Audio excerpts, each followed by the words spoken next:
Hello, friends, and welcome to the Activity Continues podcast. We are your hosts. I'm Megan. And I'm Amy.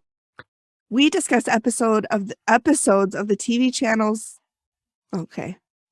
We're 2 sentences in, Amy. It's okay. We discuss episodes of the Travel Channel's TV show, The Dead Files.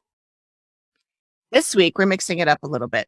Megan will recap for you the Ax Murder House, which is season 3, episode 5 on Discovery, but season 3, episode 4 on Hulu. And it's off because Discovery Plus has a Q&A special at the beginning of that season, so it shoves everything down one. It originally aired on November 29th, 2013. And Amy will be doing some color commentary because she's done some research on the crime, watched some TV shows, listened to some podcasts, basically has found every media you can, exercised it, and she will add some of her own extras. Yep. So stick around to the end, too, because we have a special surprise for you. A friend of the show, Heather, who's also a patron, sent us a paranormal story to share with you. Okay, well, that's news to me because if Amy told me about it, I forgot. So I'm just hearing about it for the first time mentally. She probably told me like 4 times in our text. Well, maybe not. But I mean, I didn't mean to keep it a secret, but sometimes things get away from me. And I am doing this episode because one of our other patrons, Amy, had told me we should cover this episode, the Ax Murder House. And so that's why I picked it, because Amy was like, you should totes do it. I mean, I'm paraphrasing because I don't think I've ever heard Amy say the word totes in my life. No. But that's why I picked this one. So shout out to Amy for suggesting it. Because this was, you guys, this doozy. This has a big content warning here. We've got brutal death, child murder. So just a really quick content warning. If you are not okay with those things, totally understand. Yep. But then just don't listen to this one because 6 kids get killed. Yeah. I mean, we're going to try. I don't have in mind. I mean, I had a lot of gruesome stuff, but I don't have to say it. I can cut it. But we can gloss over some of it without being too terribly gruesome, although there's one kind of gruesome thing I want to point out. But yeah, so it's funny that Amy, patron, suggested this, and Heather, patron, told me, I got to send you my paranormal story sometime. And I was like, oh, that'd be great. She goes, it's about the Villisca Ax Murder House. And I'm like, are you fucking kidding me? Okay, now it's ringing some bells. Yeah, I'm like, can you send it by Sunday? Yes. And she whipped it together and she sent us something with a whole bunch of pictures. And oh my God. I shared Heather. I know, she's awesome.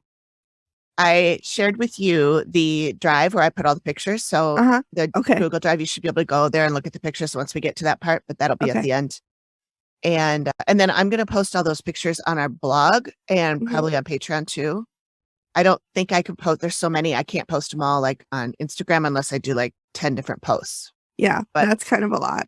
Yeah, but I think I'll just put them on the blog and everybody who's interested can go over there and see. Yeah, that sounds good to me. Yeah.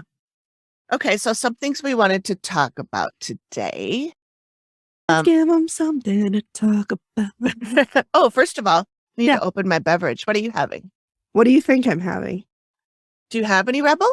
I have one left. Oh. My last one. I am having the cafe agave that either you or Amy left at the house. Is it the rum chat, the cinnamon one? Yeah, it's a cinnamon one. That's me. Okay.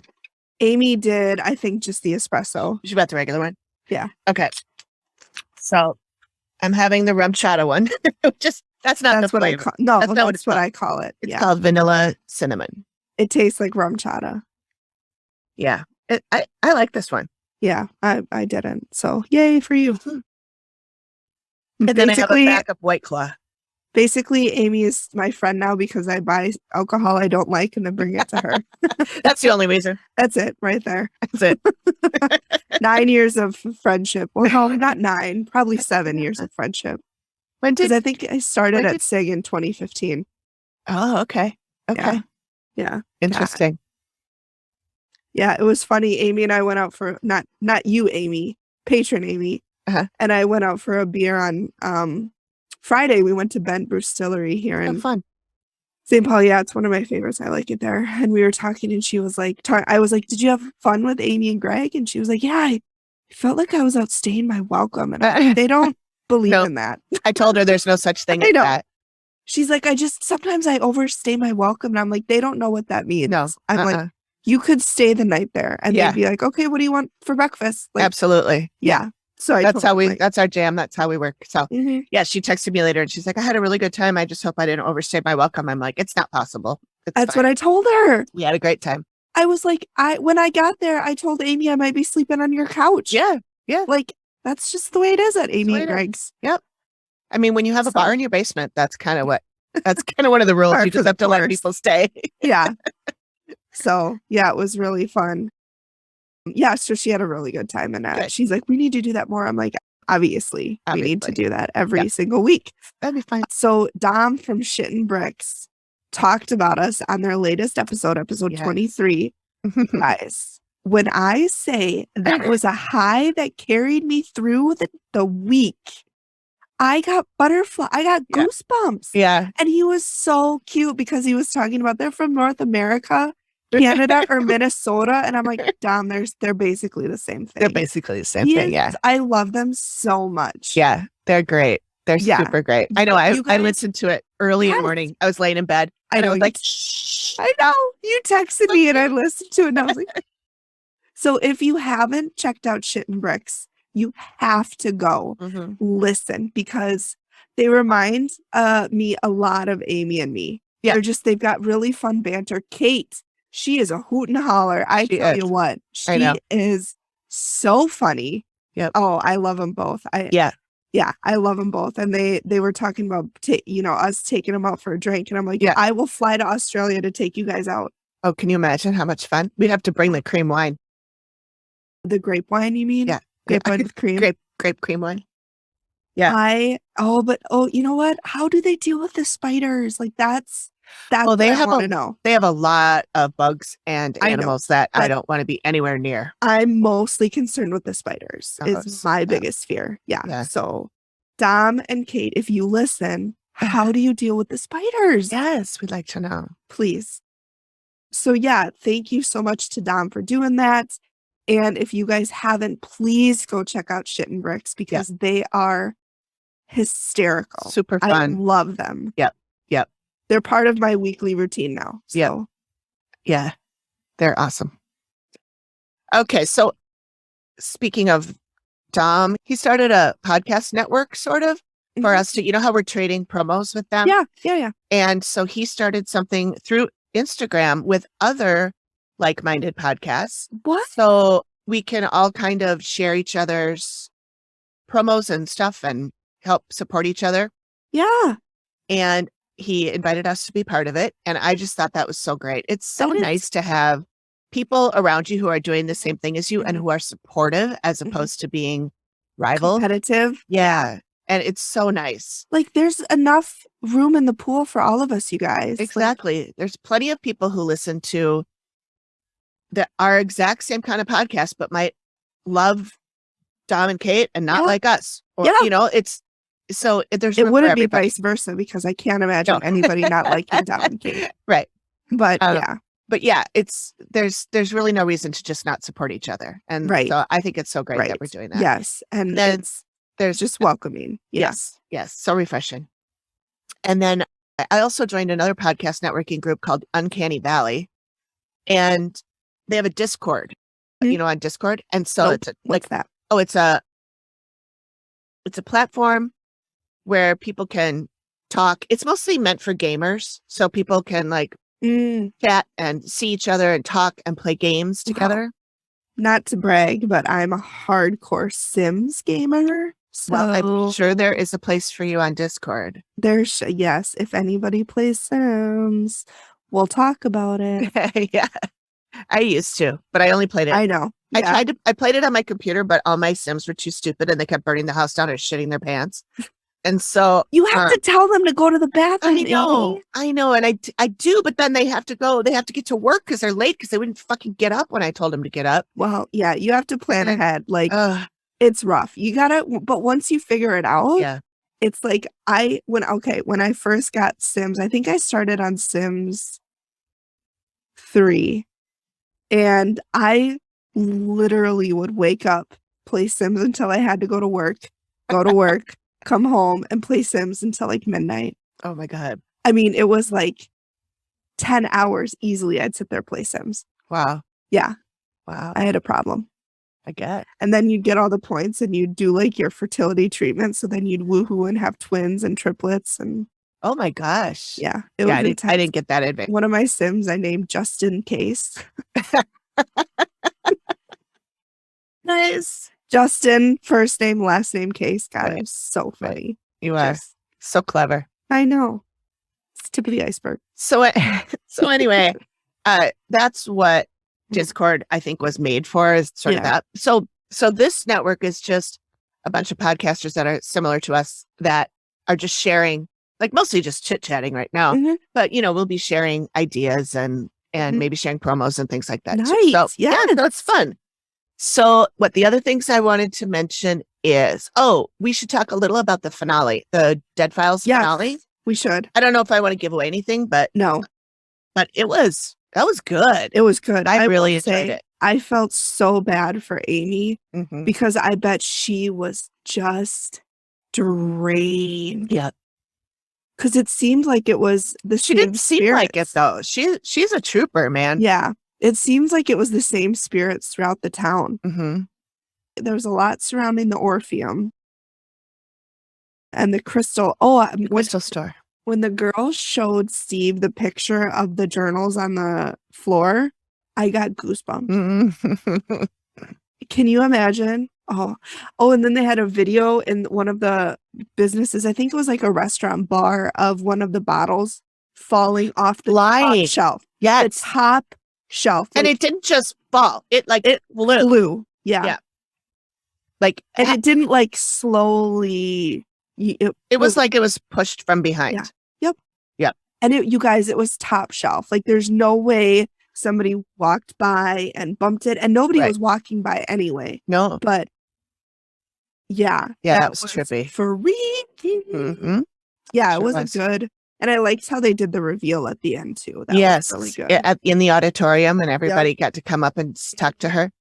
And I liked how they took into account, they talked about altitude sickness and how some of these things could have been altitude sickness for the tourists. Yeah, people that live there, not necessarily.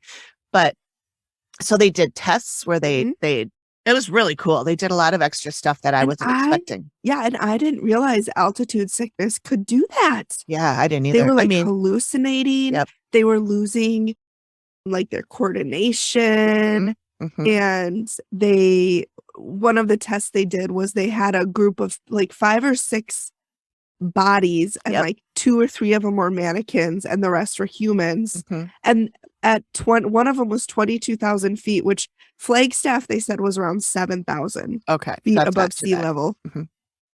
But around 22,000, they couldn't differentiate between the humans and the mannequins. It's so weird. Every single person got it wrong. That was so trippy to me. I know. Yeah. And they didn't, it's not like the mannequins had the same skin color. They were black mannequins they all were wearing black hooded sweatshirts. Yep. And the people, their face, they were humans. Mm-hmm. But that was so trippy to me. Yeah, I had no idea that altitude sickness could do that to you. Yeah, I didn't. It just gave you headaches and made you nauseous. Yep, I did too. Yeah. So if we ever, Colorado it's pretty high altitude in Colorado, isn't it? I know. I would love to go to Colorado. I would too. Everybody knows why. So I could go to Colorado Springs, meet Lieutenant Joe Kenda, and become best friends. Oh yes, that's the dream, isn't it? Yes, John and I were going to go there for a honeymoon, but we never did. Then I got knocked up in COVID. Here we are. I mean, in fairness, it was a planned pregnancy, but still, interfered with Joe Kenda. Oh my God! Thanks, baby. Okay, what else do we have to do? We have new reviews. Yes. So thank you so much, Amy and Heather, for the new reviews, you guys. They did it. They were so in depth, and it wasn't just great podcast, which we will take. We'll absolutely take that. They were so in-depth with their reviews. So thank you so much for taking those few minutes to do that. It really, really brightens our day. It makes our whole day. Yep, it certainly does. Thank you for doing that. We really appreciate it. I wanted to let everybody know that I just finished the video episode for episode 12, the last one. It's not just a video like I've been doing, which is just an audio with a logo on it. It's our Zoom. So it took me a few days to edit it. And then I put that up today for patrons. And I'll probably make it live for public in a few days, maybe even by the time this is out. But I wanted the patrons to have something, because I know I'm not going to get this episode out to them early this time because we're recording on a Monday. Yeah, we usually record on Thursday. And then and you know, what's funny is that the reason we decided to do it this way, or the reason I wanted to do it this way, is that I didn't feel like I had time to watch an episode of The Dead Files and to write a recap for it. So I said, I'll just talk about the murder, the Ax murder. Well, 5 podcasts, 4 TV shows, and a movie later. Yeah, it was too much. It was a lot. So, and I just procrastinated. So, and then we were supposed to record last night, and we were both like, I don't feel like doing it. I know. I was like, I had no motivation. I don't even know if I showered yesterday. I'm going to be completely honest with you. I didn't. There's a strong chance. You know what I did? Because I hadn't showered since Friday. So, okay. Yeah. TMI, everybody. I did not. I rolled out of bed and I went, I hate myself. And Amy had a little too much fun Saturday. My Saturday was a little too much fun. Yeah, I could say that. I was non-functional yesterday. Was it Greg the bartender? Partly, yeah. Oh, Greg. Yeah, Gregory. Yeah, partly. I mean, I didn't have to ask him to make me another drink, so it's my fault. Quick sidebar. Of course, the governor is garbage. She's a governor. Oh, what is it? Alabama. Of course she is. Yeah. So I had put this in the notes that Kay Ivey, the burping governor that we talked about last week, she's not great. So she recently signed 2 bills that are related to transgender issues. And one of them is to outlaw transgender youth's access to gender affirming medications. It makes it a felony to prescribe puberty blockers or hormones to trans youths under 19, 18, they're adults. So if you're 18, join the army. You can't, you can fight for the country, but you can't get the medications. Why? Who cares what they're doing? If that's what they want to do, if that's how they identify, literally has no bearing on anybody else. You. Yep. So leave them be. Here's a quote from her. I believe very strongly that if the good Lord made you a boy, you're a boy. And if he made you a girl, you're a girl. So are we just forgetting separation of church and state then? Yeah, I mean, is that just out the window? Yeah, apparently so. Yeah, sure. You can just bring up God or Jesus whenever you want to. When you're talking about laws. Who cares? We're in The Handmaid's Tale. I'm telling you, we're almost there. Let people be who they are. Yep. I agree. It has no bearing on your life. Right. It's maddening. Oh, people are the worst. Do. So all right, you want to get started? Yep. Okay. So this one, you guys, this was rough. It wasn't rough because of the stuff happening, but the history for me was this was a brutal, brutal murder. And did you know much about this before you watched this? No. I didn't either. I knew of it. I knew that whole family was axe murdered, but I didn't know the details. And I didn't know it was solved, but that's about it. But you guys, the reveal, Amy met one of the killers. Yep. She saw. Oh, okay. We're getting ahead of ourselves. All right. So Steve gives a brief history of the murders when we start. And essentially what happened, is it okay if I talk about this? Yes. Yeah. So it was the Moore family. So it was, was it Jeff and Sarah? Josiah. Josiah and Sarah Moore, who was his wife. They had 4 kids, and then 2 girls were visiting that night. The Stillinger girls, Ina and Lena. Ina and Lena were visiting, and they were all murdered with an axe. However, the only person who was killed with the blade of the axe was Sarah. Everybody else. Actually, I think the guy in the episode was wrong. Really? Because every other thing I read or saw or listened to said that it was Josiah that got the blade end of the axe. Mm-hmm. Okay, well, there's one person in the murders who got killed with the blade of the axe. Everybody else had the back of it. So, yeah, it was not great. It was not great. Yeah. So then we're meeting with John, and John gives tours in the Villisca Ax Murder House, and then he lives next door. And next door was the home of Mary. Oh my God, I wrote her name down. It's Pickham. Pickham. Yeah, Mary Pickham. So she's the one who discovered the bodies, and he lives in her house. So I'm not going to say too much, but he drove me bananas. I've got some stuff about him too. He became obsessed with this case because he wanted to try and solve it. He basically felt like he was called to the house to try to solve these murders.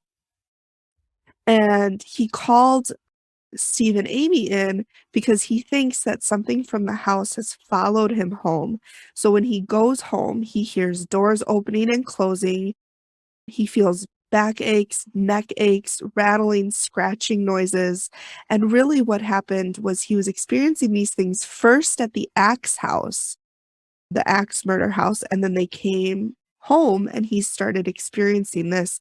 Not only he is, but also his wife and his children are experiencing it. And so everybody's scared, and, he just wants his home to be safe, which understandable, but anyways. So then we're in the Ax Murder House, and we're in the guest bedroom. And this is where Ina and Lena were found. Those were the 2 girls who were overnight guests. So John says in this room he has lots of nausea. Your neck will hurt, your back will hurt, and then as soon as you walk outside, it's instantly gone. And then he's heard a lot of growling in this room. He says it's not an animal sound. And he said he'll hear a growl, a gasp, and a moan, all in that order. Mm-hmm. And he said the growl doesn't sound human, but the gasp and the moan sounded feminine. Then Steve pointed out, well, do you think that you think it's feminine because the 2 people in this room were feminine, like we're girls, which I think might have been. I think he might be swayed a little bit by it. Sure. Not saying that it's not happening, but I think even if it's subconsciously or unconsciously, he could be swayed by this because it's such a predominant case. Well, it's the same reason that they have to cover up everything for when Amy goes through. It's unconscious bias. Yeah. You don't want that to happen. So like I said, he lives in the house of the woman who found the bodies. He'll hear voices saying his name. He said one day he was home, his kids had gone to school, and his wife had left for work, and he heard his wife's voice saying, John. He looked around and looked out the window, and he saw his wife's car driving away. And so, oof. Was not her. Nope. So here is where John kind of started to irk me the wrong way. He was kind of giving me some Zach Baggins vibes here. So she said he had latched the door shut, latched it shut. He said out loud, if anyone's here, Mary Peckham, if you're here, open this door now. And then it slammed open and nobody else was home. So you're talking to the ghosts, you're asking them to do things, and then you're getting freaked out when they listen to you. Don't do that, you guys. Like, you have to respect them. These people, we'll get into it. Anyways. So then after that, he padlocked the door shut to prevent it from opening, even though he's the one that asked it to open. So He also had some friends over. They stayed the night in that room. He said one friend had come down the next morning and said he'd woken up with a distorted woman's face above his and was terrified, and he said he won't sleep in there again, which I don't blame him again. He said that his daughter has seen this woman as well, and she's talked about Hattie, who's a woman upstairs. And he calls her Hattie, and he said, how do you talk about, that a ghost to a 4-year-old, which fair point. Like, you don't want to scare them. Yeah. And then Steve said, what if Amy says you need to move? And John said, it's not that easy, which bullshit. I mean, I get that it's not that easy, but he doesn't want to move because he feels called to this house. This is not a case of this guy who bought this house, put out his whole life savings into it, and can't afford to move. That's not what's going on. That's not what this is a case of a man who, despite everything, no matter what Amy says, is going to stay there because he's called. Then we've got Martha Lynn, who's the owner. So she bought the house in 1994 with her husband, Darwin, which, by the way, love that name. That made me so happy. So she bought the house because of the historical value it had, which I get it. Like, it's a big deal. Like, that's a huge case. That's got to be the majority of the history for this town. Yeah. The Villisca, Iowa. Steve asks if she thinks the paranormal groups are stirring up things regarding the activity. And she said the paranormal groups claim that the activity started when she and Darwin restored the home to what it originally looked like, which that could happen, you guys. Yeah. And you know what they did? They took out the electricity. Oh. They took out the electricity and they restored the house so that, like, it looked exactly like it did before. They put the beds where they were. They put, they redid everything to look exactly like it was. So they're basically inviting these people to haunt them. And so Steve asks her, like, are you worried about the guests and the staff and what's happening? She said, no. No, I'm not. I thought that was funny too. Yeah. I was like, no. Okay, Martha. No. Sure. And again, Steve asks her, what if Amy said, you should stop doing the tours? She said, I'll listen to what you have to say. I'll take it to heart, but I will not discontinue what I'm doing. Okay, great. So just totally disregarding Amy's advice and what the dead. Yeah. Well, to be fair, she's not the one that called them. It was Johnny who called them. It was, but she also she agreed, she put the rooms back to, traumatic event. Yeah. So then we talked to Christy. She's another tour guide. And they're upstairs, and I think it's the guest bedroom. And she is really upset. She's really on edge. You can just see she is uncomfortable. Yep. And Steve is like, you don't look like you want to be here. She said, no, I don't like being upstairs. She said she's had many experiences upstairs. She said she was doing a tour and she heard footsteps coming up the stairs behind her. She was the last person up the stairs, nobody else behind her. She didn't handle it well. She ran into the next room screaming. And one of the guests on the tour followed her in and said he'd heard the footsteps too. To be fair, though, I probably would have reacted close to the same way. Yeah. I just picture her. I'm sure this is not what happened, but just like hands in the air, like running like a cartoon. Yeah. That's probably not what happened. But probably not exactly. She's had her hair ruffled, and she said she's been touched inappropriately and did not elaborate on what that was. So whatever it is, not great. And she does think whatever's in the house is dangerous, which, again, I know we've talked about this in the past. Just because, if you're afraid, you're going to think it's dangerous doesn't mean it is. But if you're, it's all that, thing.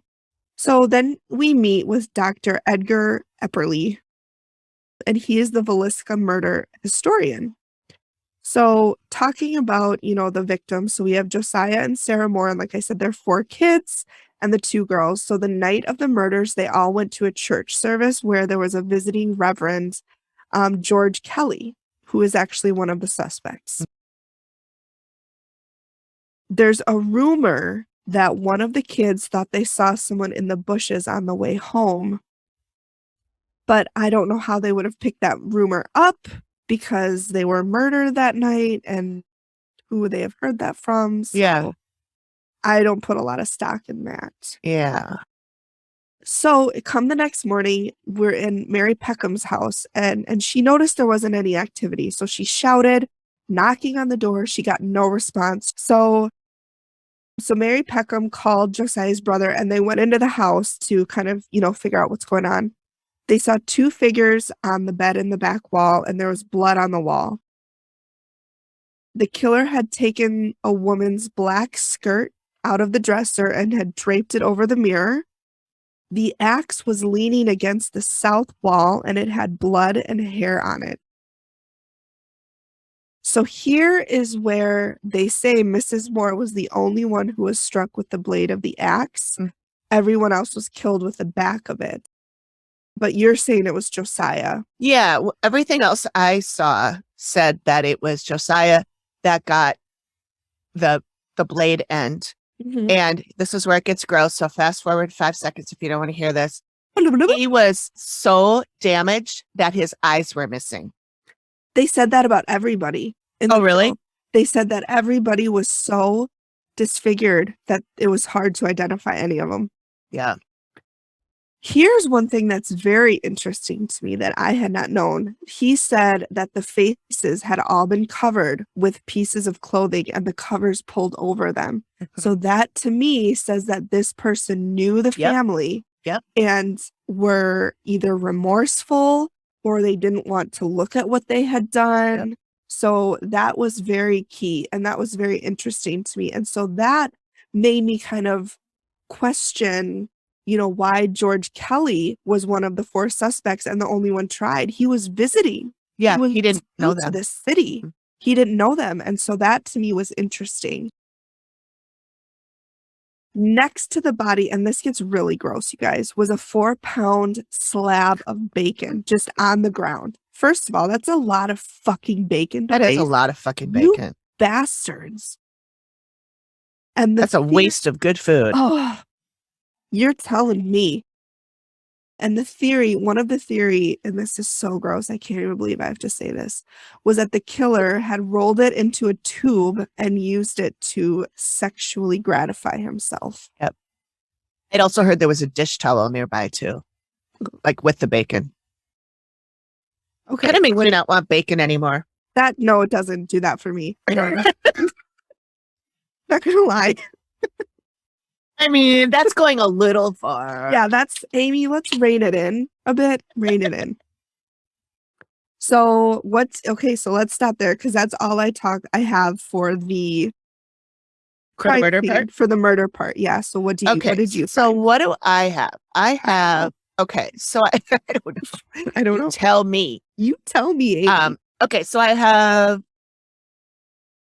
Mary Peckham noticed her neighbors were quiet. Usually they're up doing chores and shit.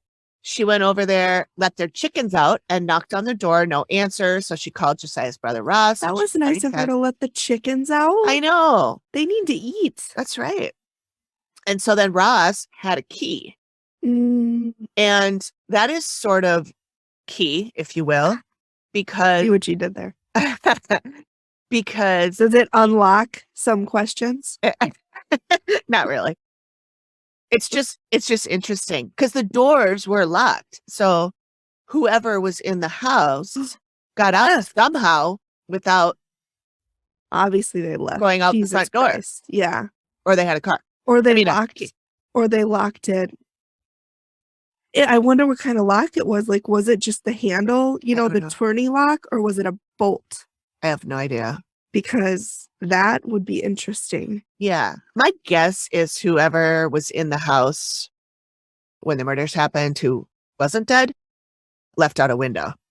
But I don't know. Anyway, he opened the door and he found the 2 visiting sisters dead in the guest bedroom because the guest bedroom was on the main floor and all the other bedrooms were upstairs. Okay. So he didn't go any further. He backed out, went to the porch where Mary was waiting. Mary never went into the house. Good. And then she called the city marshal. Mm-hmm. So I have a fun fact. The Stillinger girls' parents were also named Joe and Sarah. Because Really? Josiah was called Joe sometimes. Yep.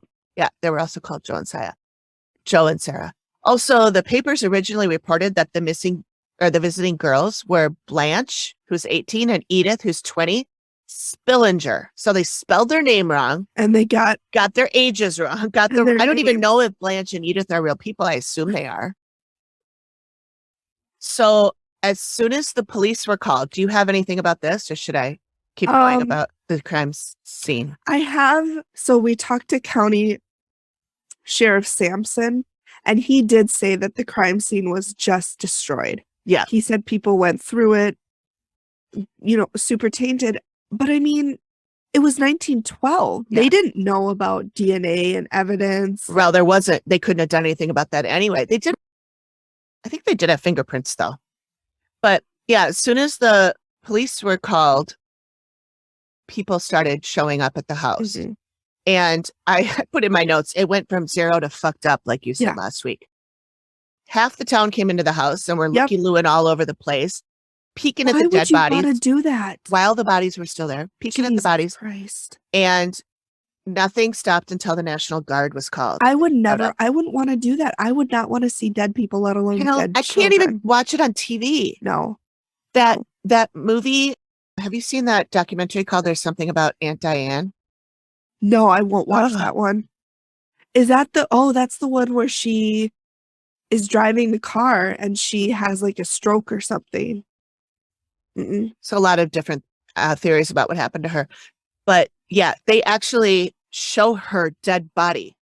Like the cops are there and they're looking around the car, and all of a sudden they show her laying on the ground. And I'm like, what?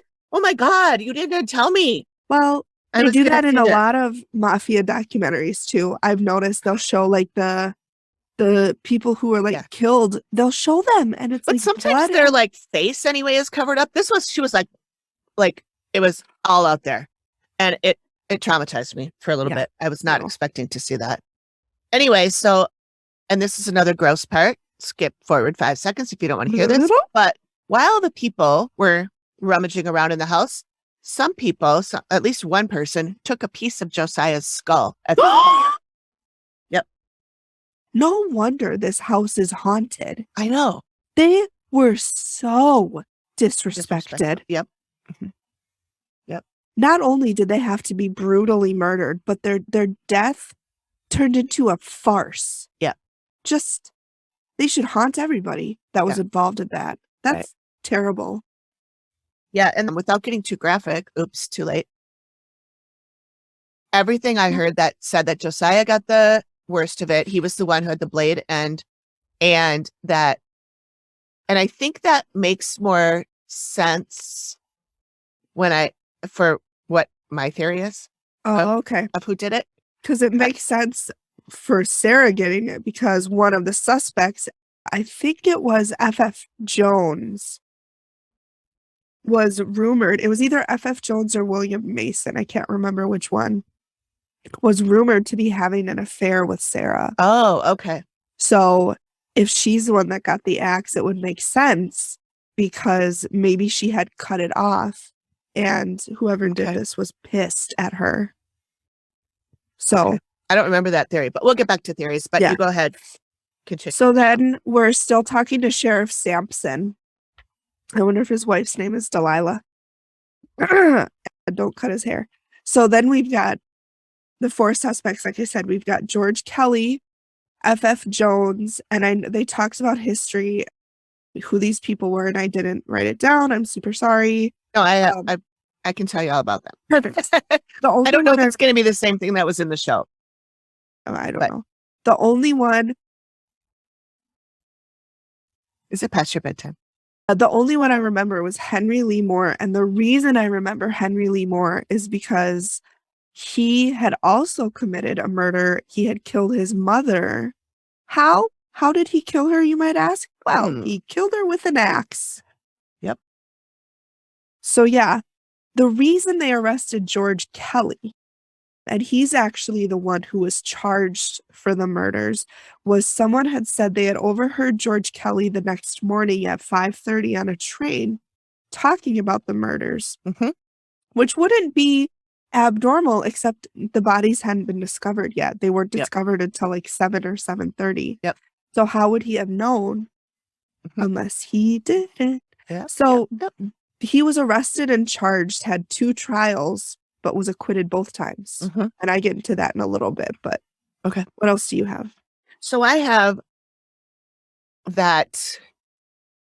Okay, so the four people that they talked about in the show were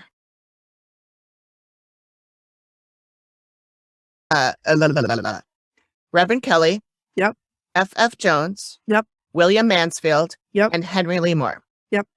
So I'll start with Henry Lee Moore. He was the serial killer. He was cleared because he was believed to be in another state at that time. And also, he really had no skin in the game. He did not even know the Moores. Which, to be fair, a lot of serial killers don't know the victims. Sure. But the way that they were left indicates whoever knew them or did this do them. Covering their face, covering the mirrors, that's a big thing too. There's so much psychology. I know. And in one murder. One of the podcasts that I listened to, My Favorite Murder, said that there was an old-timey telephone. Of course, it was an old-timey telephone. It was old-timey. But there was it was a normal telephone for the day. It was a telephone on the wall. And you know those old-timey telephones? They have like the 2 big bells on the top, and then like the thing on the side that looks like a dog ear or something. And you have to then wind it. So it kind of looks like a face, and that was covered too. Really? Yeah. So they thought like the killer was covering anything that looked like a face, even that if it was watching him. Yep. Wow. Yep. Psychologists must have a field day I know. with this case. I know. I have a background in psychology, so it's all fucking fascinating to me. I don't, but it's still fascinating. It's fascinating. So I have a little more on so there was a bunch of people who were suspects.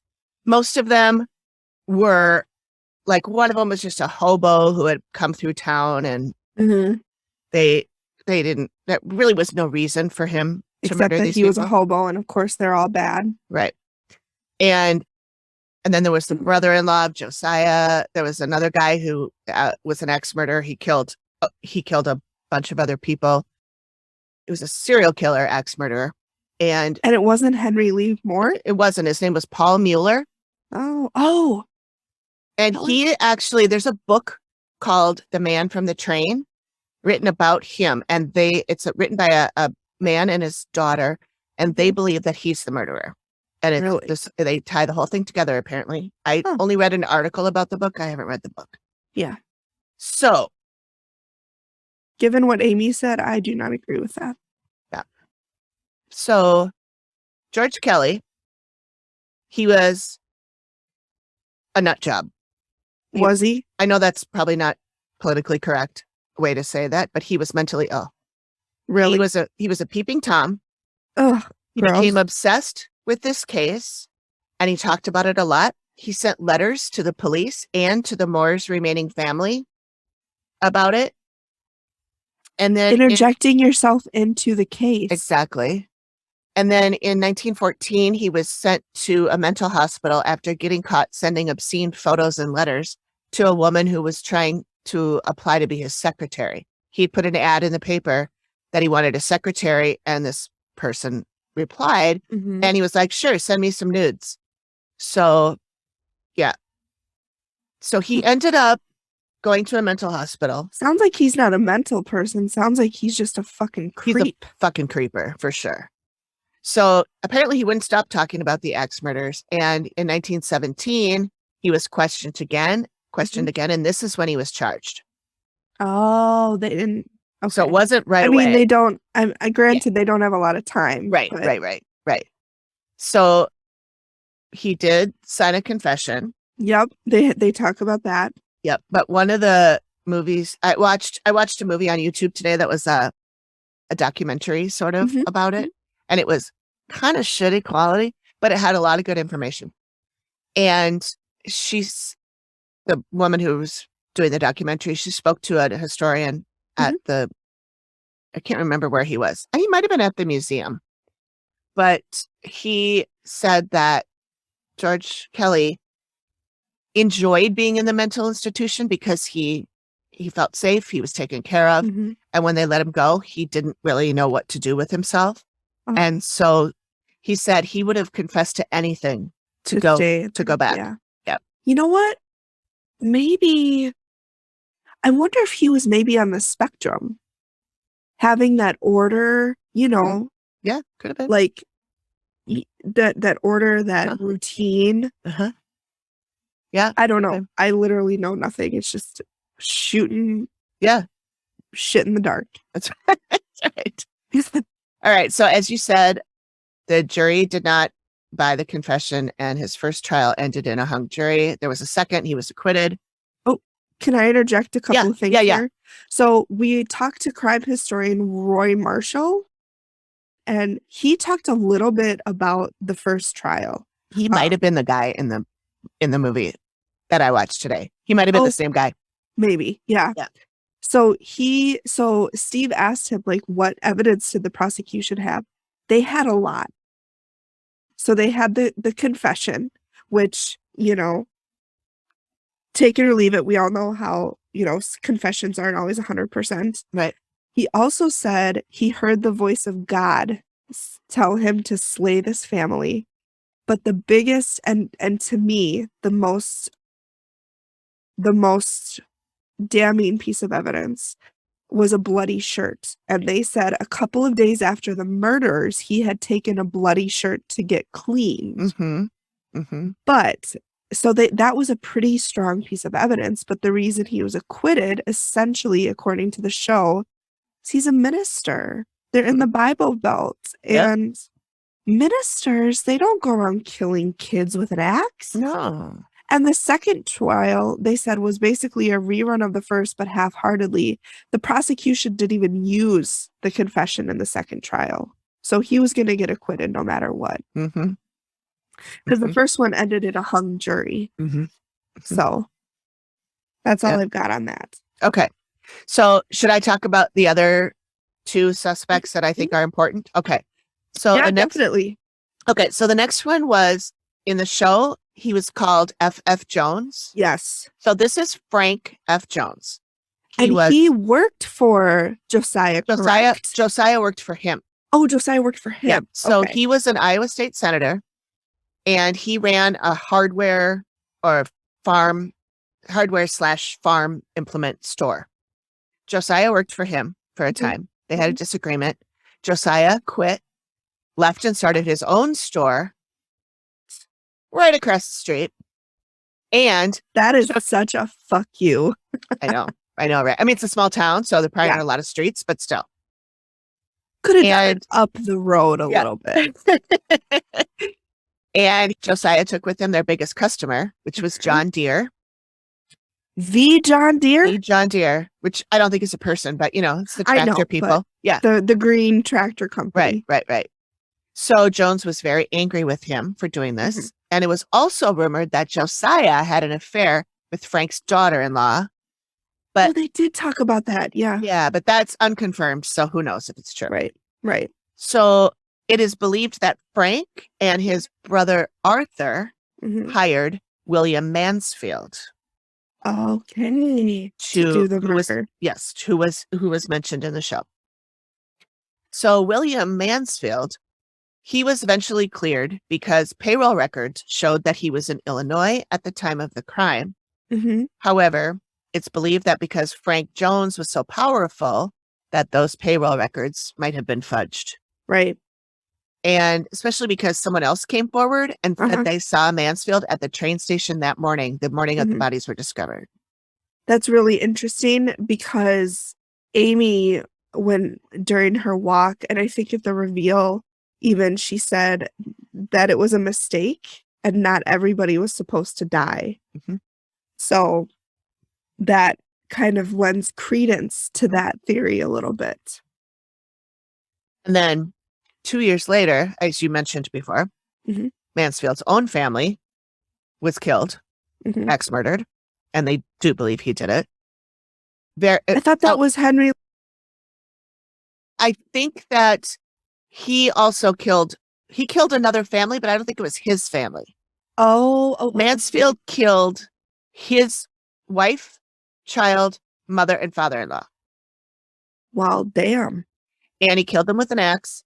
And the evidence was very similar, like all the windows and the windows and the mirrors covered. So, psychologists listening to this, please let us know your thoughts. Well, I think that I did hear or read or watch, whatever. I can't keep track of what all I did, but that it was a thing back in the day to cover mirrors when somebody died. Yeah. It had something to do with letting their spirit go. Letting their soul. Yeah, because they didn't want their spirit to like see something and stick around or something like that.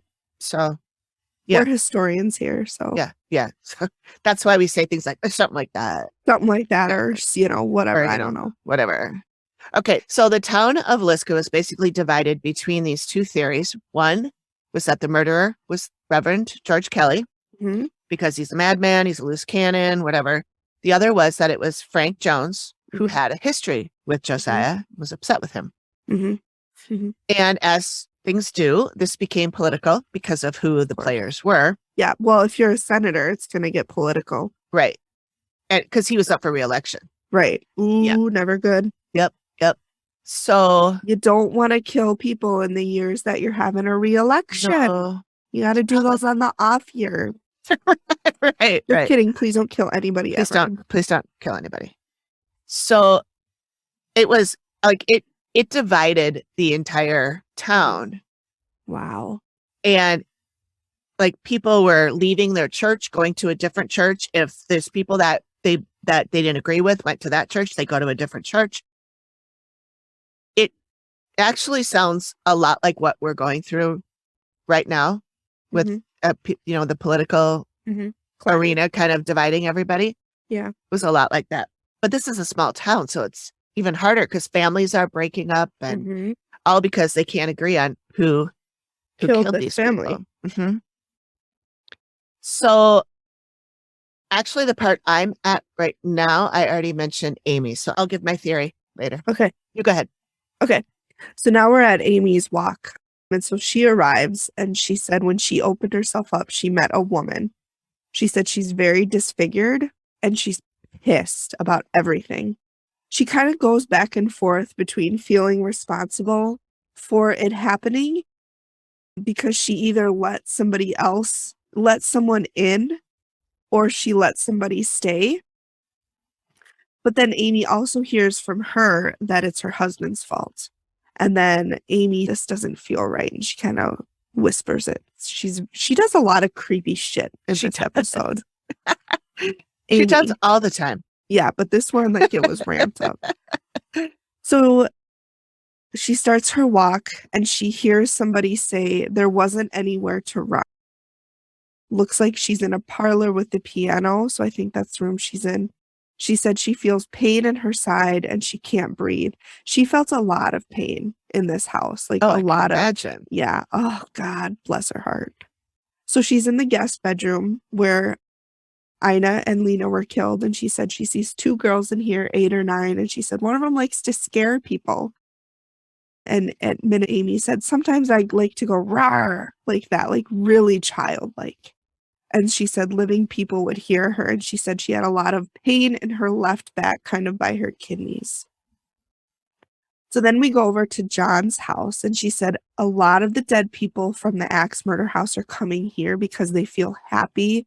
They're able to be together. They just feel safe. She said in a bedroom, she sees the older woman from outside is trying to talk to somebody in there, and she's going crazy. She said she gets filled with rage, and her anger is directed at one man.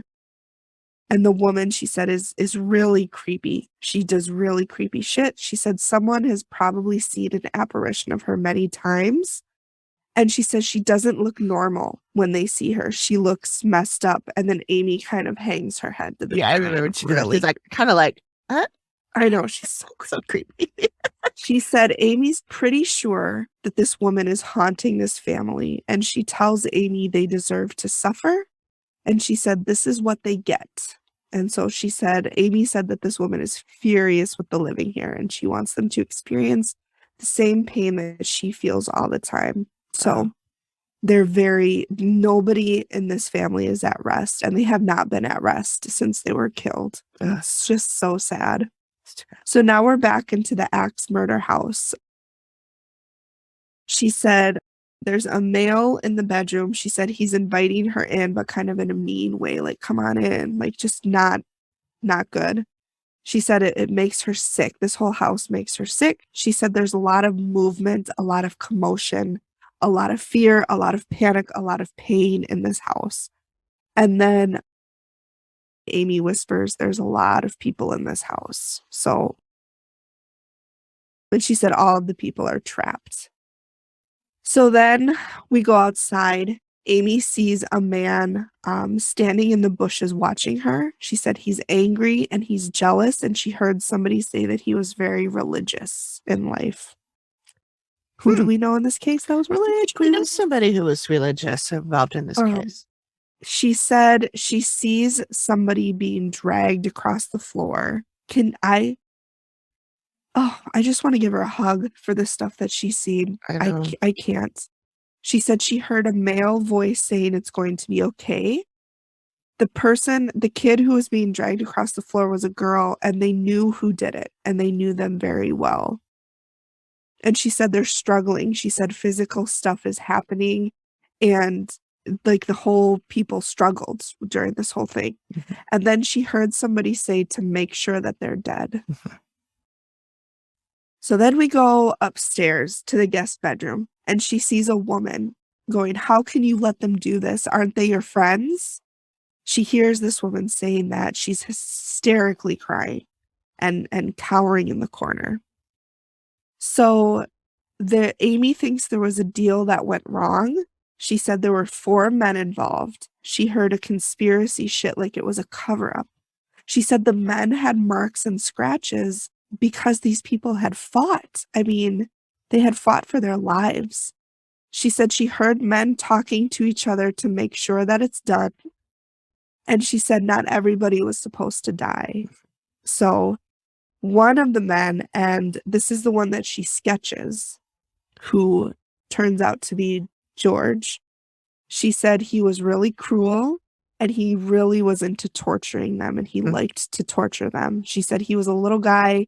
She said he was thin and pale. She said his face was weird, and she said he was a crazy dude. Mm-hmm. So then we go to the sketch. So that's the end of Amy's walk, but it was rough. Like, she saw a lot. Yeah. I mean, she was basically seeing the murders happening. Yeah.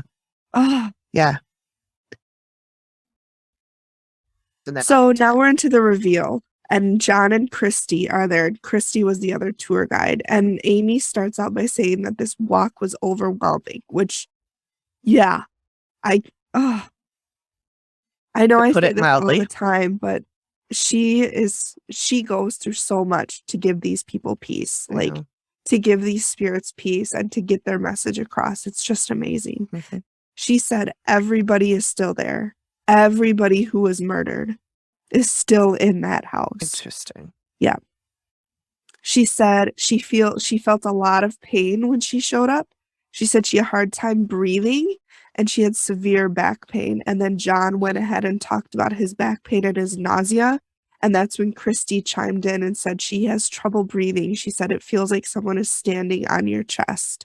So then Amy talks about the woman she met who's angry and spiteful and just pissed. So she goes back and forth about blame, from feeling responsible to blaming her husband. She said she's one of the murder victims. And Steve said, well, the only one who's a woman was Sarah Moore. All the rest were kids or Joe. And so Steve shows her a photo and asks if that who she's seen. And she said, oh, yes. So that's when Steve again says that Sarah Moore was the only one who was hit with the sharp end of the axe, and everyone else was hit with the back end. And Amy says, oh, interesting, which that is interesting, Amy. She said in the downstairs bedroom has the 2 girls, so Ina and Lena, And she said one of them enjoys interacting with the living. She said she likes to try to get attention. She tries talking to people and likes to growl. And so John then talks about how he hears the growl, gasp, moan combination. And Steve shows her a picture of the two girls, and she thinks it's Lena interacting with them, trying to get everyone's attention. She also said she heard a man say it's going to be okay, and then she heard another person say there's no place to run. So here's where she talks about she saw Ina being dragged across the floor by her leg, and she said she had a confused look on her face because she knew the man. So, oh my God, to be that little girl and know this person and not understanding why this person is doing this to you. Somebody that you know. It's it breaks my heart because she doesn't have the mental capacity to understand that there's evil in this world, and she's experiencing it, and it just makes me want to cry. Yeah. Because that's the last minutes of her life. Yeah. Were filled with betrayal. Yeah.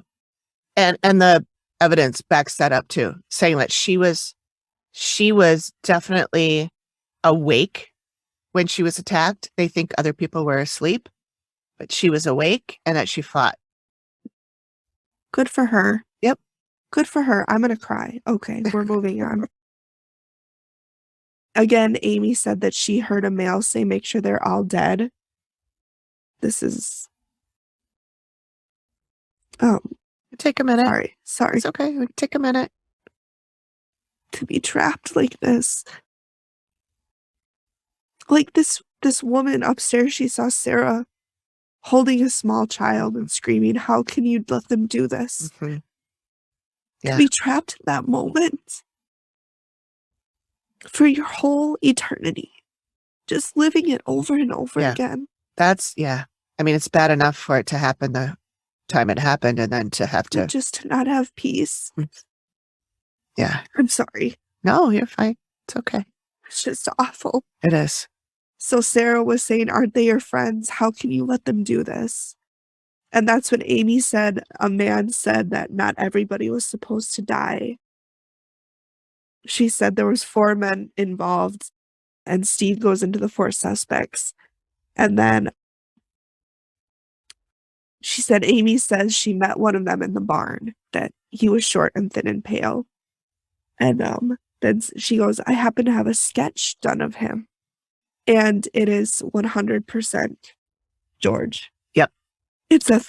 There's no doubt that it's George Kelly. Yeah. So one thing that Kirsty pointed out that I thought was interesting is that, Amy said she thinks it's Kelly, but he wasn't the only one. He was just one of them. And then Christy said, that's what I think. She said, because how can one person control 8 people? Yep. I can understand both sides of it, because on the one hand, yes, there's 8 people. And if there's one person, but on the other hand, only 2 of them are adults. 6 of them are kids, young kids. So the adults would do anything to save those kids. Mm-hmm. So I can see both sides of it. Yeah.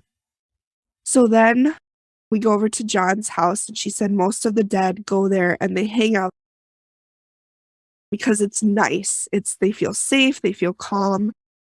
She said she walked upstairs. It's nice downstairs, but then you walk upstairs, and she said the second you hit the floor, there's complete anger from Sarah.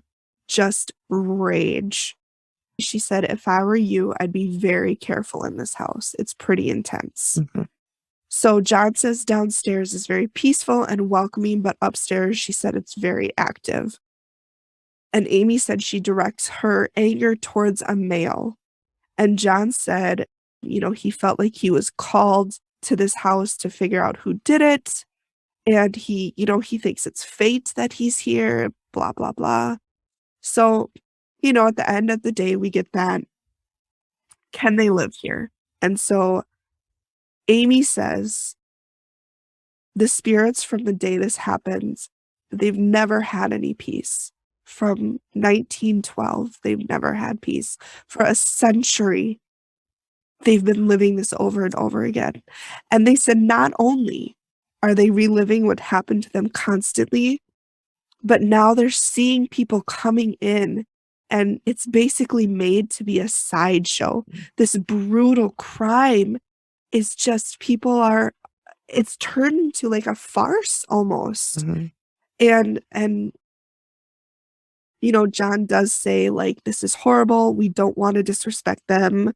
We want to make sure we honor them. So I will give him points for that.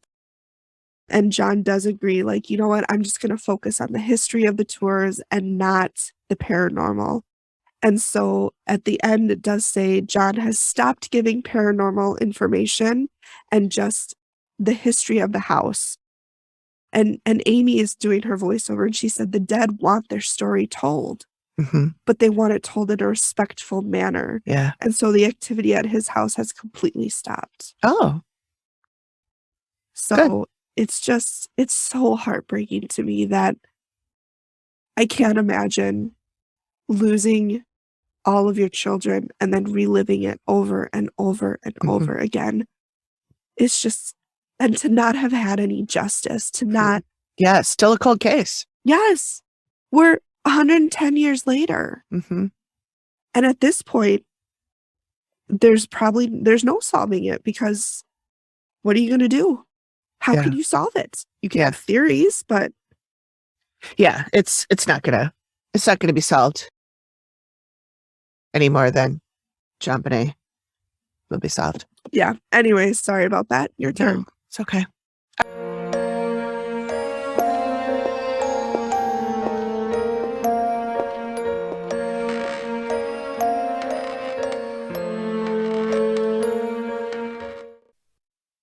The Activity Continues podcast is produced by me, Amy, at Collected Sounds Media, and is a part of the independent Collected Sounds podcast network. Nailed it.